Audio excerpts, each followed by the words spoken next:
Hey, it's Chris Beyer. It's Chris Bowling. Hey, CB. Happy Friday. Yeah, same to you. I don't know if this is going up on Friday, but it's No, it's Friday. going up on a Monday. It always goes up on a Monday, but Oh, it well, is that's Friday Monday. where we sit. For us, it's Friday. So I've got some questions for you on our VIP network.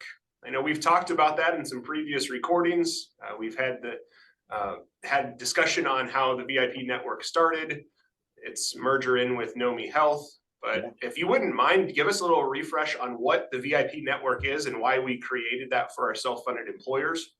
And then we'll continue on with some of the new updates for 2023. Yeah, great. So I think all of us as benefit consultants have frustration around the inconsistency of costs, even within our carriers' PPO networks. Yeah. I think all of us would assume, that an MRI would be reimbursed at X. It doesn't matter where you are. If it's under one of the BUCAs, they have negotiated that price to be consistent. Yeah. And that is nothing but false. Yeah, price varies sometimes tenfold within a 5-mile radius for the same procedure. Yeah. And it's all in network.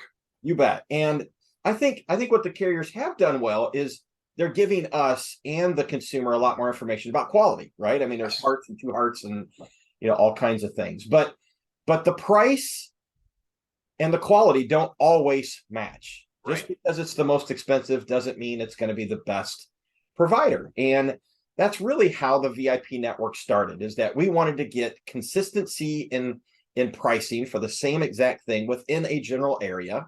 Yes. But we also wanted to drive quality. And I think I had a good example where I had shoulder surgery, not today, but this is something else.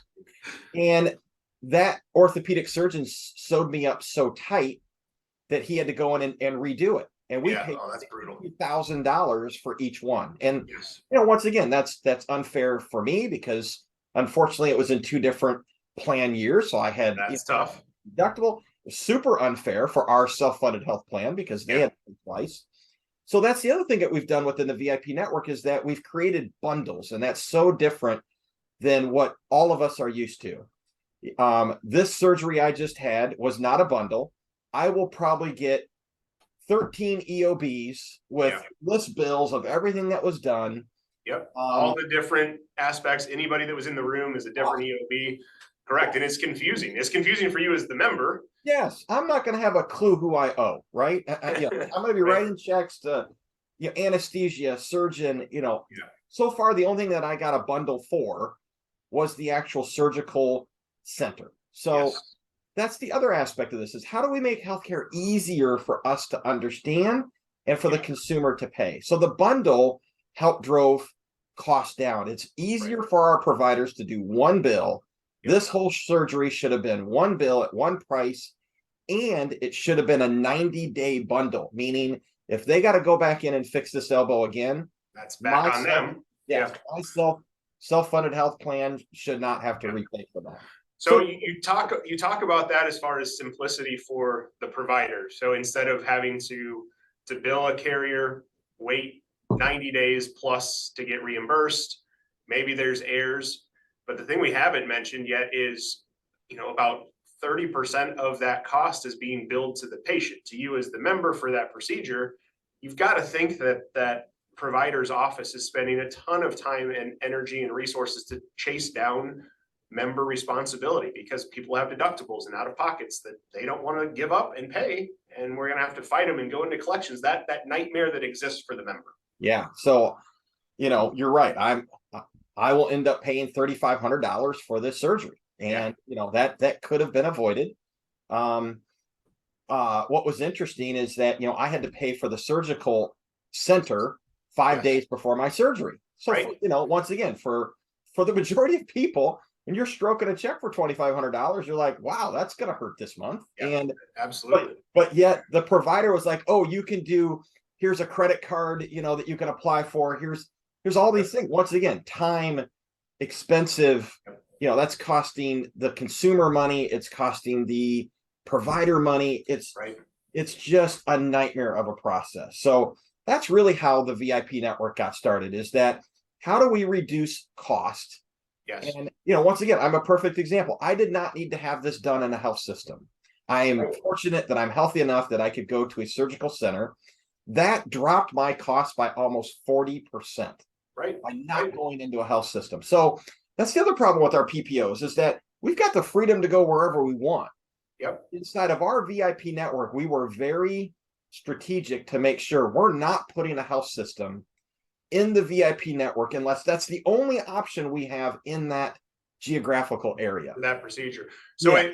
and I'll say that it's different than the old narrow network concept where employees and families were driven to just the one location and they couldn't go where they wanted. And that was a frustration. This is in addition to, so a member could still use their traditional health plan. Our self-funded employers will still have their traditional TPA option, but if employees want to use the VIP network, it's bolted on and it allows for the reduction in cost and consistency for the plan. It's easier for the provider, but you haven't said it yet. Why is it good for the member? Oh, because we require our employers to waive all cost share to the employee if they pick a provider in the VIP network. So no deductible, no no out deductible. of pocket. Yeah. Now, assuming you don't have an HSA, then there's a whole nother IRS garbage, that we have to talk about. But that's the carrot is we're not forcing you to go to this select provider, although in many cases it's the best one in that market, and in most cases, but it's your choice. You either pay a deductible and out of pocket or you don't.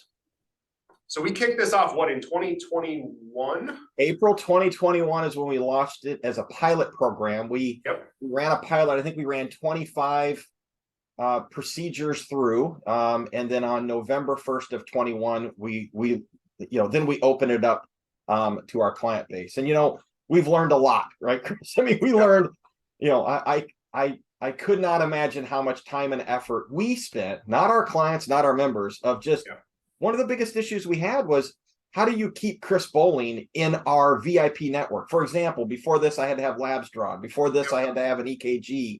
Make sure that you're going through that right channel. Yeah. And, how do we make sure that that stays in the VIP network, that EKG doesn't get referred to a health system?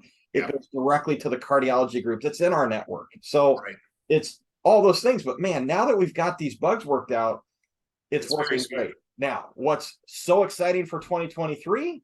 Two things. We got rid of our PEPM cost to the employer. We're very excited about that. We knew once we could grow it, once it was profitable enough, we could get rid of that cost to our clients. But what I'm super excited about is a true ID card. Now I can walk into that orthopedic. I could either hand them my Buka card or I could hand them my VIP network card. And now we're not trying to educate the consumer so much because that consumer is just going to fall back to what they're used to, right? I'm going to call my doc. I'm going to hand them my white, shiny, beautiful health insurance card. And I'm going to forget, oh, by the way, I've got this other thing I could have used called the VIP network. Now, and I think over the last few years, just like you said, we've worked out a lot of the bugs, the process has improved, and now we're growing into other markets, which we'll talk about further once that comes through. But we're continuing to see it expand both, within our client space, but also in other areas of the country where we may not have clients. We may have clients in the works, but getting it to a spot where we're going to be able to benefit more self-funded employers and their employees, and also good for the providers in areas that you and I don't physically sit in most of the time. Yeah, we just finished our 2022 analysis, and we saved our employers 35% by using the VIP network. It was fantastic. It's just astonishing. And again, the carrot to the employer is, man, I've got something for my employee, and that is you can go have this done for absolutely free of charge.